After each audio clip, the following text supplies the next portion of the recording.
अस्सलाम वालेकुम। अमिता खातून Mishra news channel Korea में आपका स्वागत है। आप लोग हमारे वीडियो को देखते हैं और हमारे वीडियो देखने के बाद में आप लोग अपना अलग सुझाव देते हैं और जो हमारे मित्र बंधु है, जो हमारे शुभचिंतक वो हमारा आलोचना करते हैं। तो आलोचना करना अच्छी बात है। अगर आलोचना नहीं होता, आलोचना तो बड़े-बड़े महात्माओं की होती है। आज आलोचना तो बड़े-बड़े नेताओं की होती है। आलोचना तो बड़े-बड़े जो न्यायालय है, जिला न्यायालय है, चाहे उच्च न्यायालय है, चाहे सर्वोच्च, उनकी भी आलोचना होती है। वकीलों की भी आलोचना होती है। तो आलोचना करने से उनको अपनी कमजोरी उजागर होती है। अगर आलोचना करने वालों को अगर मुँह बंद कर दिया जाए तो कोई भी अच्छा आदमी सही रास्ता नहीं चल सकता। अगर आलोचना करने वाला अगर ना हो तो कोई भी आदमी अपना उज्जवल भविष्य बना नहीं सकता। आलोचना करने वाला अगर ना हो, जैसे मस्जिद हो, मंदिर हो, गुरुद्वारा हो और चर्च हो, बौद्ध विहार हो और भी बड़ी चीज हो, अगर आलोचना करने वाला ना हो तो वो जो काम कर रहा है ना, तो उसकी कमी को बताता है, तो उसमें सुधार करता है, तो वो भवन, वो मस्जिद हो, मंदिर हो, गुरुद्वारा हो, अच्छे नहीं बनता। तो आलोचना करने वाला का बहुत महत्वपूर्ण योगदान भी माना जाता है और उसका बहुत ऊंचा स्थान भी दिया जाता है। आलोचना करने बड़े बड़े राजाओं ने भी आलोचना करने वालों को बड़े बड़े कुर्सी में उसको बिठाया, अपने साथ में बिठाया, क्योंकि उसको अपनी कमी दिखाई। जब तक कोई आदमी किसी की कमी, किसी की कमजोरी अगर बताने वाला ना हो तो फिर उसका जीवन ही बेकार है। अरे बाप अपने बेटी की कमी बताता, बेटा अपने बाप की कमी बताता, माँ की कमी बेटी बताती, बेटी की कमी माँ बताती, तो उनको अपनी कमजोरी उजागर होता है। अगर हम अपने बाप की अगर कमजोरी अगर उजागर नहीं करेंगे, आलोचना नहीं करेंगे, तो मेरा बाप सीधे रास्ते पर बाप है तो क्या होगा। भाई भाई की कमजोरी बताता है, ससुर बहू की कमजोरी बताता है, बहू अपने ससुर की कमजोरी बताता है, और ससुर अपनी कमजोरी बहू के मुंह से सुनता है तो उसको बहुत अच्छा लगता है। हमारी कमजोरी अगर कोई बताते मेरे को अच्छा लगता है। क्यों? क्योंकि हमको सही रास्ता दिखा रही है। बुराई करना और आलोचना करना दो चीज अलग अलग है। जो लोग जिसमें सच सुनने की शक्ति ना हो, जो सत्य बोलने की शक्ति ना हो, उनका कहीं पर भी मान सम्मान नहीं। आज आपको बता दूं कि हम हजरत आमीना इस्लामी मदरसा चलाते हैं। मैं मदरसे की चंदा के लिए गया था। कई लोग बोले यार तुम लोग मदरसे का रसीद छाप लेते, मजे से जाके चंदा करते, कौम को चुटिया बनाते। सामने वाले को पता नहीं कि मैं कौन हूँ, कहाँ रहता हूँ, क्या करता, हमारी सोच विचार कैसी है, सामने वाले को पता नहीं। उसने ऐसा जो बोल दिया, मैं बोला हे महाशय जी, आपका बहुत बहुत धन्यवाद कि आपने ऐसी बात बोल दी। मैं अपना कोयला खदान में सर्विस करता, मैं उसको कार्ड दिखाया और ये दिखाया और ये, मेरे को उससे कोई लेना देना। जो पढ़े लिखे थे उन्होंने मेरे सर्विस कार्ड को देखा तो लोग बोले ये तो कोयला खदान में काम करते हैं, मदरसे का नहीं। उसके बाद बताया मैं तो उर्दू अरबी जानता नहीं। उसके बाद में मैं बोला मदरसा इसलिए खोला हूँ कि हमारे आदिवासी इलाके, हमारे इलाके के लोग उर्दू अरबी के साथ साथ हिंदी अंग्रेजी पढ़े। मैं पूरा बताया। तो पढ़े लिखे लोगों ने मेरी बात को जब सुने तो बोले बोल। अब जो मेरा आलोचना कर रहा था वो बोले नहीं आप सही काम कर रहे हैं, आप जैसे बहुत से लोग धोखा देते हैं। लेकिन उन्होंने जो बोला मेरे दिल और दिमाग में बज गया। मैं बोला मदरसा चलाना है तो धन अर्जित करने के लिए अनेकों रास्ते हैं। हमको धन चाहिए ना, मदरसा चलाने के लिए हमको धन चाहिए, पैसा चाहिए, उसके लिए अनेकों रास्ते। मदरसा चलाने के लिए हमको झूठ बोलने की जरूरत क्या है? किसी को धोखा देने की जरूरत क्या है, किसी के साथ बेईमानी करने की जरूरत क्या है। हमको पैसा चाहिए तो पैसे से कई रास्ते से निकाल सकते हैं। आपको बताया तो हमने बहुत पहले बताया था, मैं कोयला खदान में काम करता, मैं लोडर का काम करता था, गाड़ी भरना। एक लाइन से गाड़ी लगी थी, 12 गाड़ी लगी थी। हमने चोरी किया, कोयला लिया, हमने 2 गाड़ी भर लिया। ये गाड़ी जो बिल्चा चलाता है, जो वो बैकेट बोलते हैं, जिसको झोड़ी, उसकी झोड़ी भी बोलते हैं, बैकेट भी बोलते हैं, और इसको टोकरी भी बोलते हैं। उसमें पानी भर, एक होता है बिल्चा चलाकर टोकरी को भरना, और दूसरे काम है टोकरी को उठाकर गाड़ी में ले जाकर डालना। 2 आदमी होता है। तो हमने दोनों का अपना काम कर लिया। सबको मालूम है कि अजवा ने चोरी किया है, ये बात को कोई इनकार नहीं कर सकता, सबको मालूम। लेकिन अजवा के खिलाफ कोई बोलने वाला नहीं है। क्यों? क्योंकि मैं जात का ब्राह्मण, माइनिंग सरदार जात का ब्राह्मण, रेजिंग मुंशी जात का ब्राह्मण, ओवरमैन जात का ब्राह्मण, मैनेजर जात का ब्राह्मण। तो मेरे खिलाफ कोई आदमी जाकर आवाज अगर उठाएगा तो कहाँ उठाएगा? सबको मालूम है कि चोरी किया है, लेकिन चोरी कहाँ किया है ये लोगों को पता नहीं है, लेकिन चोरी किया है। क्यों? क्योंकि जब कोयला है नहीं तो गाड़ी में कोयला भरा कहाँ से, सवाल ये उठता है। और मेरे बारे में लोगों को पता चले खजवा से 2 गाड़ी भर गया, बड़ा अच्छा है, लेकिन भरा कहाँ से? अब जो मैनेजर है वो सोचता है कि अरे तो, और ब्राह्मण क्या होता है, बात करने में, प्रवचन करने में बहुत निपुण होता है। प्रवचन ऐसा करेगा कि जो भी आदमी सुने उसकी बात को सब उसमें आ जाता है। और हमारे जाल में औरत लोग और लड़की लोग अपने आप जाकर फंस जाते हैं, और ऐसा फंसते कि कोई मेरे को छोड़ने को तैयार ही नहीं। मैं प्रवचन ऐसा करता हूँ, लोग छोड़ने को तैयार नहीं। वही मेरे को कई लोग मेरे को खरी खोटी सुनाए, बोले कि तुमको शर्म नहीं आती, मदरसा चलाने के लिए तुम रसीदी बुक छाप लेते, जाकर बोलते मैं मदरसे की चंदा है। अरे मारो लोगों को, सारे को, हमको नहीं चाहिए। तुमको मदरसा चलाना ना, तुम घर घर जाके नमक, साबुन, हल्दी, मिर्च, धनिया, वासी को क्या पत्ती, शक्कर डाल दीजिए। मुस्लिम लोग नहीं खरीदेगा, मत खरीदे भाई, जिसको जरूरत है वो लेगा, सीधी सी बात। अब मुस्लिम तो वैसे भी कुरान शरीफ पढ़ते हैं, नमाज पढ़ते हैं, लेकिन सच बोलने की ताकत नहीं, सच सुनने की ताकत नहीं। हज करके आए, झूठ बेईमानी करना वो छोड़ा नहीं। क्या बोलते जब बुराई करता, अरे बुराई करो चाहे कुछ भी करो। और अभी हमने वीडियो बनाए थे, हमने उसमें बताए थे लोगों को कि पति पत्नी को एक कमरे में नहीं सोना चाहिए। क्यों नहीं सोना चाहिए? क्योंकि जिसके बच्चे पहले तो 18 साल भी हो जाते रहे, 16 साल, 17 साल, 18 साल भी हो जाते रहे, तो भी लोगों को पता नहीं चलता रहा। और आज के बच्चे तो यहाँ 8 साल के हुए, 9 साल के हुए, सब जानते कि बच्चे क्या कर रहे हैं। हमने मना क्यों किया? कि बच्चों का दिमाग कोमल होता है। तुम अगर अकेले कमरे में अगर सोओगी तो बच्चे के दिमाग में सवाल उठेगा कि हमारे माँ बाप एक कमरे में रात को सोई, अंदर से दरवाजा बंद है, दरवाजा बंद क्यों है ये मालूम, सबको मालूम है।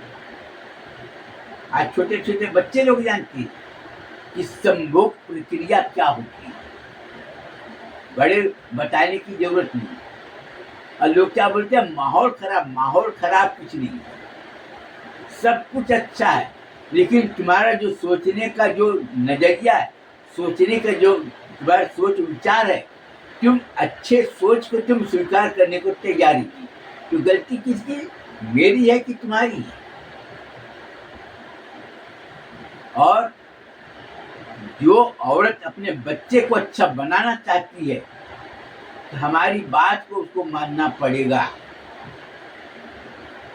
जो औरत चाहती है मेरा बच्चा चरित्रवान बने, विद्वान बने, संस्कारी बने, सिद्धार्थवादी बने।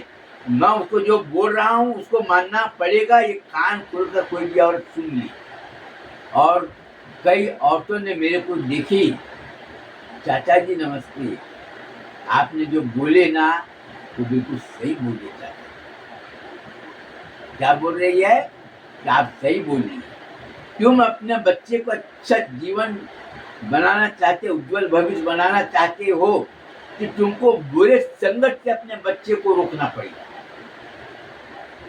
चाहे तुम्हारा रिश्तेदार हो, चाहे तुम्हारा कोई भी हो।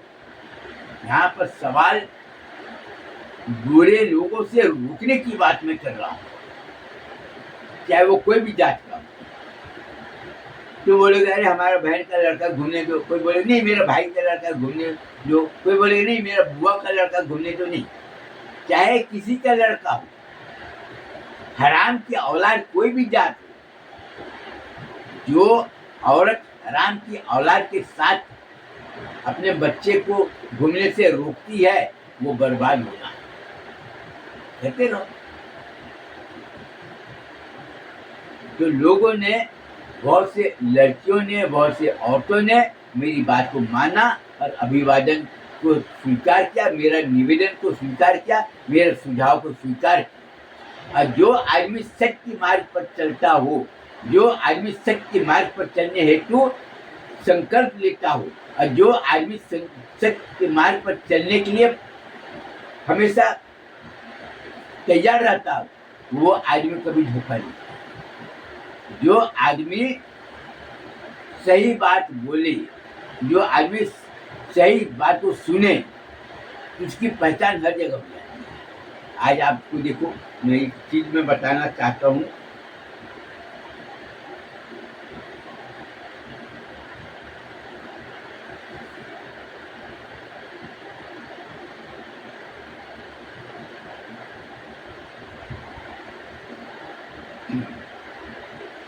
अभी चतुर्मास चल रहा है, सत्संग जैन समाज का होता है, और जैन समाज का जो सत्संग होता है मैं हमेशा जाता सुनने के लिए।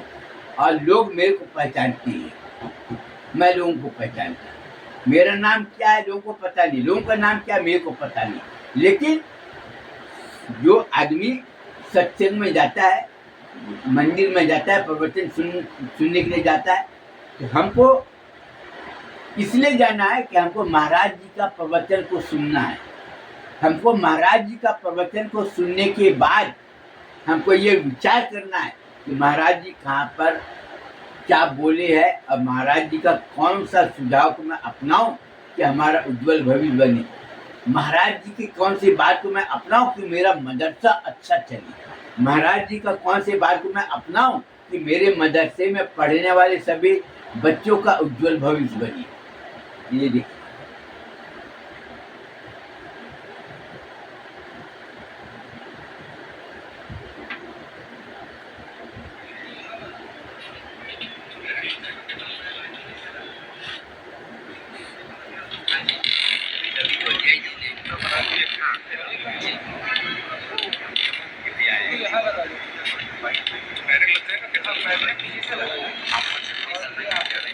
आप वहाँ पर आ जाइएगा, अपन बैठ करके बाकी की चर्चा वगैरह कर लेंगे, और जो भी आपको चाहिएगा मैं आपको बाकी की चीज़ें करवा दूँगा। उसमें खाली जो कुछ चेंजेस है वो भी मैं आपको समय बता दूँगा।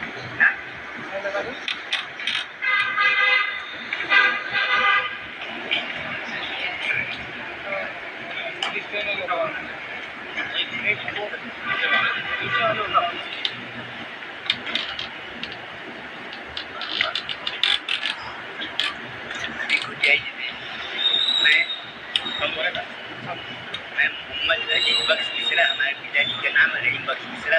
मैं गिरिडीह रिजू बाई चला गया था। हाँ जी, सभी को जय हिंद। हाँ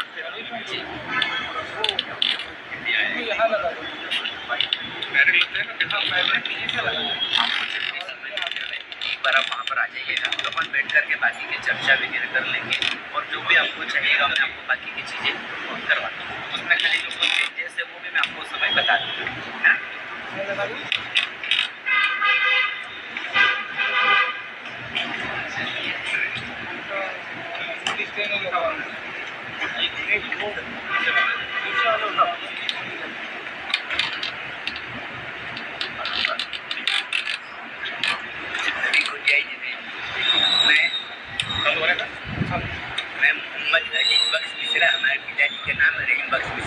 मैं गिरिडीह रिजू बालिका तीर्थ के सामने में बराकर नदी है, उनके सामने में हमारा घर है। और मैं शुरू से चतुर्मास का प्रवचन सुनते हुए आ रहा हूँ। और मैं करीब आज 45 साल हो रहा है। पहले मैं वर्तमान नगर जाता रहा, घर जाता रहा, फिर हमारे मित्र बंधुओं ने मेरे को बोले कि आप यहाँ पर भी आप बताइए।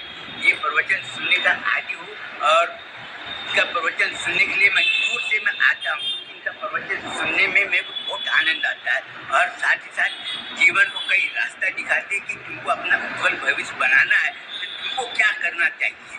जिस तरह से अंधेरे में अगर कोई लाइट अगर जला दे तो आपको लाइट का काम क्या है कि आपको दिखाना कमरे में क्या रखा है, कहाँ है। ये उसी तरह से महाराज साहब का जो प्रवचन होता है वो आपको रास्ता दिखाता है, आप क्या करो नहीं करो ये आपका काम है सोचना।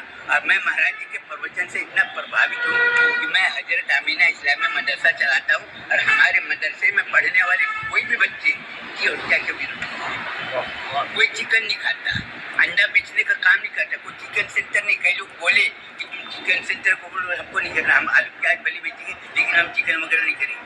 और आज हमारे मदरसे में पढ़ने वाले जितने भी बच्चियाँ भी है वो भी सब इसके समर्थन होंगे कि हमको दया का भाव होना चाहिए। कोई आदमी क्या बोलता है हमको नहीं दिखना, हमको क्या करना है ये दिखना।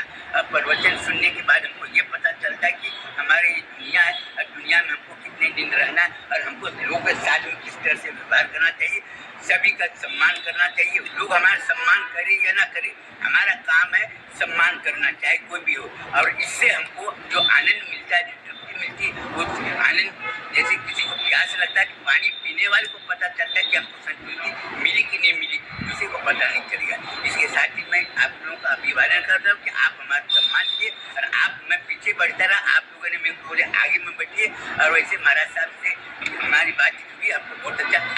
वैसे आपको बता दूं कि हमारे जो बालिका तीर्थ है हमारे उसके सामने हमारे घर, हमारे घर में भी महाराज जी आए हैं। आप किसी से भी आप पता करेंगे, आपको कोई भी बताएंगे। धन्यवाद धन्यवाद।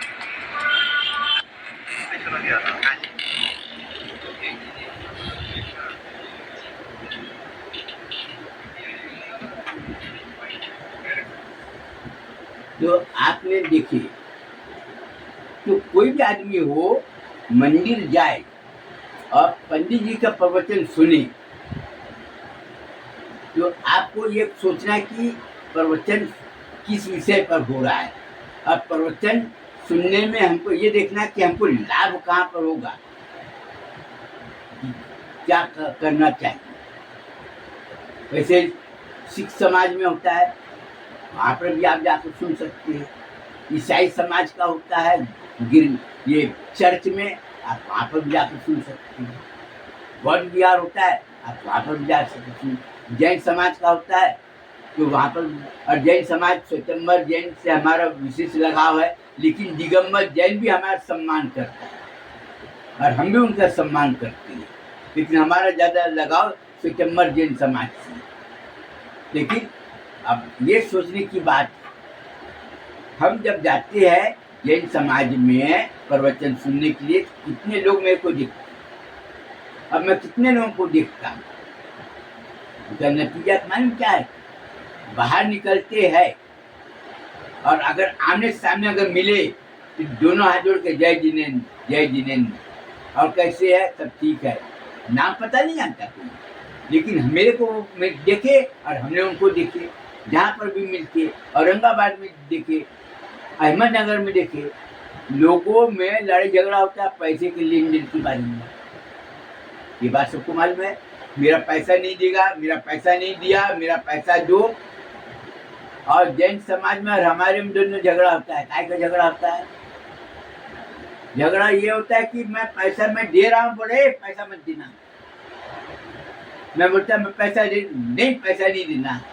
दुकान वाले को बोलता है चाचा जी क्या चाय पानी पिया, हाँ इससे पैसा मत लेना, और दोबारा जब भी आए तो पैसा मत लेना दुकान वाले को। दुकान वाला ऊपर से नीचे तक देखता है, बोले क्यों तुम्हारा पहचान था? बोले नहीं।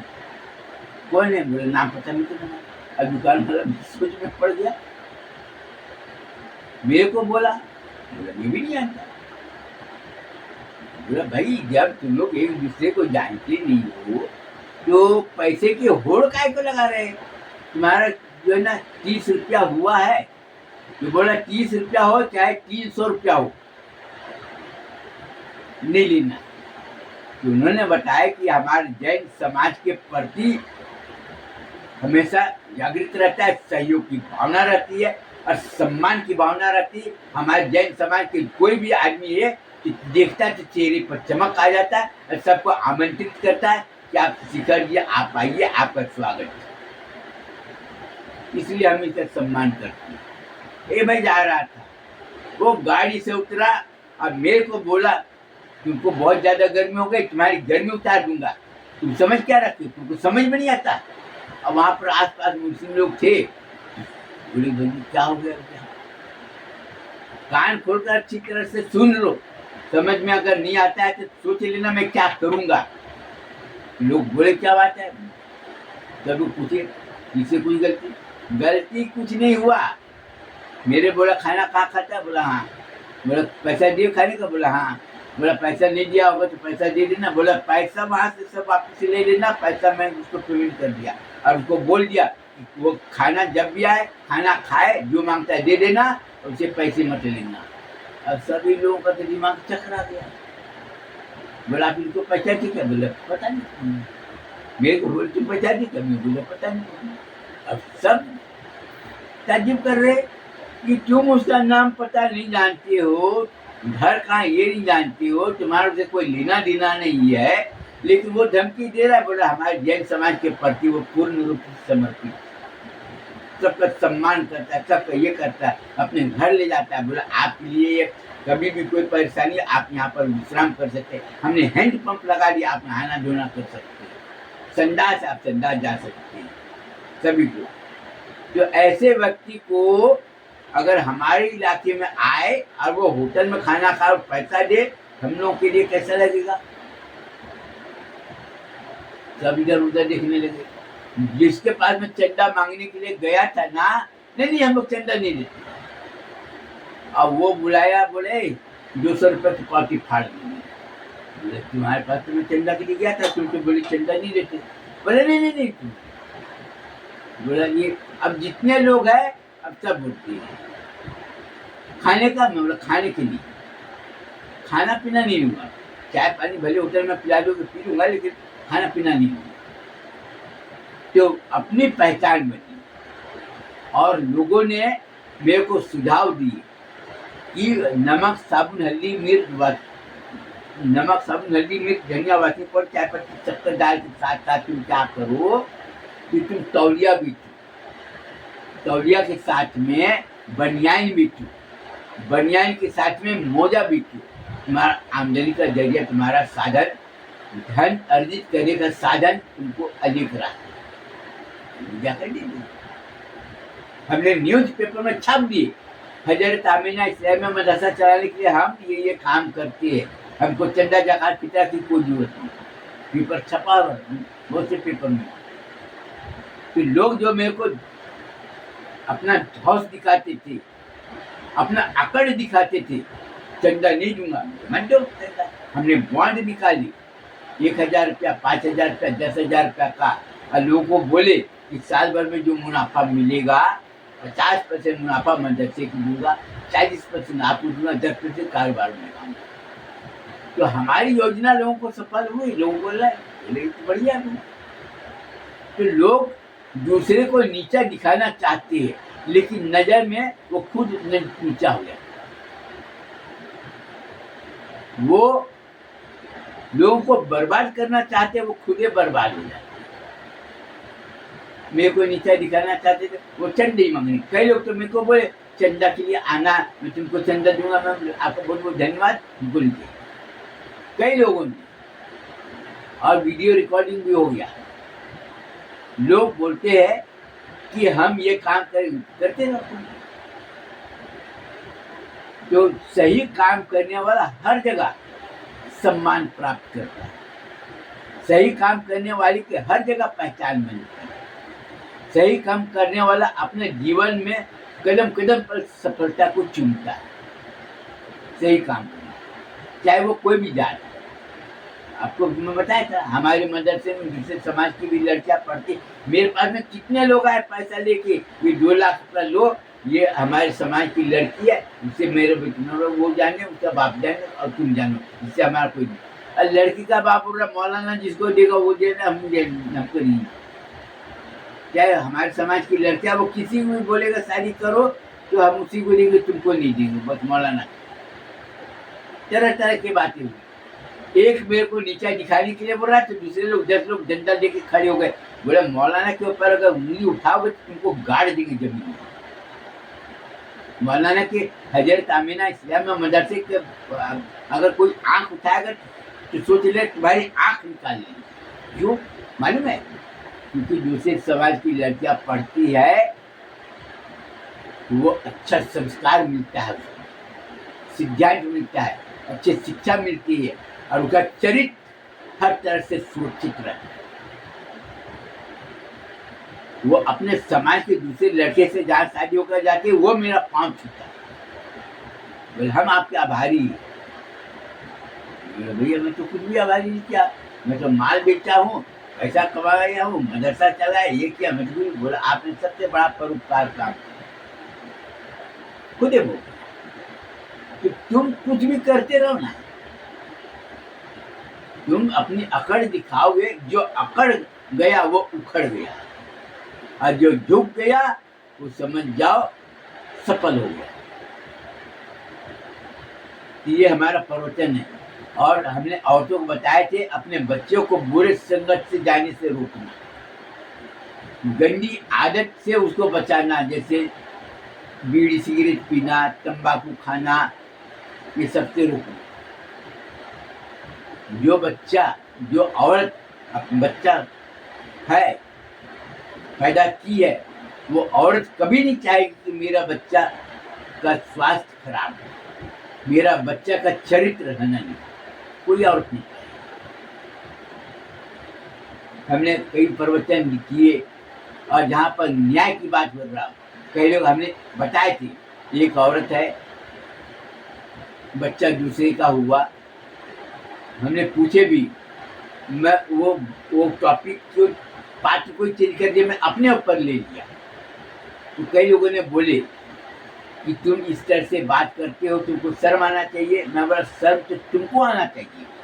मुस्लिम समाज को मैं याद दिला दे रहा हूँ, हजरत उमर रज़ियल्लाहु ताला अन्हु की याद करो। उनके बेटे ने दूसरे लड़की के साथ में बलात्कार किए, तो मालूम है क्या सजा दिए? कई लोग बोले छोड़ो बच्चा है ये, लेकिन 100 कोड़े मारे जाए उसके ऊपर, ये सजा सुना दिया। अपने बेटे, मेरे बेटे ने गलत काम किया है, 30 कोड़ा मारा, मर गया। बोला हजरत 30 कोड़ा मारा मर गया, तो आपने 100 कोड़ा मारने का हुक्म दिए। बोला बाकी 70 कोड़े उसके लाश के ऊपर में मारो, पूरे 100 कोड़े होना चाहिए। क्या उसका बच्चा है, उसकी पत्नी भी है, लेकिन जहाँ पर न्याय, जहाँ पर ईमान और इंसाफ की बात है, जहाँ पर इंसाफ है वहाँ पर कोई अपना नहीं और कोई पराया नहीं। अल्लाह के सामने में कोई छोटा नहीं, कोई बड़ा नहीं, कोई ऊंच नहीं, कोई नीच नहीं, कोई नाते रिश्तेदारी नहीं। अल्लाह के सामने में कोई नाते रिश्तेदारी काम नहीं आएगा, वहाँ पर ईमान काम आएगा और इंसाफ काम आएगा। और जो आदमी इंसाफ करने से पीछे हटे वो जहन्नम भी होगा। गलत काम करने वाला चाहे कोई भी, हमारा आलोचना करते करते अरे सब लोग, अरे जब हमारे नबी की आलोचना लोगों ने किए तो कुछ नहीं हुआ, तो मेरी आलोचना किए तो क्या हुआ? जैन समाज वाले ने बोले भगवान महावीर, मैं बोला देखो तुमको भगवान महावीर के बारे में तुमको क्या जानती हो ये बता। मैं भगवान महावीर एक नबी है, जो हुजूर सल्लल्लाहु अलैहि वसल्लम के पहले जितने भी लोग आए नबी की पहचान बताए कि नबी है तो पहचानो कैसे, वो ये काम करेंगे। तो ऊपर से नीचे तक वो दो नाम जुड़ गया। बोला आप सत्य वचन बोले। जो हमेशा हजरत आमीना इस्लामिया मदरसा में पढ़ने वाले बच्चे को क्या संदेश देना चाहता हूँ, बच्चे और बच्चियों को तुम सत्य मार्ग पर चलो, तुम अपना उज्जवल भविष्य बनाओ, और उज्जवल भविष्य बनाने के लिए दुर्जनों का साथ छोड़ो, तभी तुम्हारा उज्जवल भविष्य बनेगा। इसके साथ ही मैं अपना बयान खत्म करना चाहता हूँ। फिर मिलेंगे, फिर अगली बार के लिए अनुमति दीजिए, हुक्म इजाज़त दीजिए। शुक्रिया, खुदा हाफिज, नमस्कार।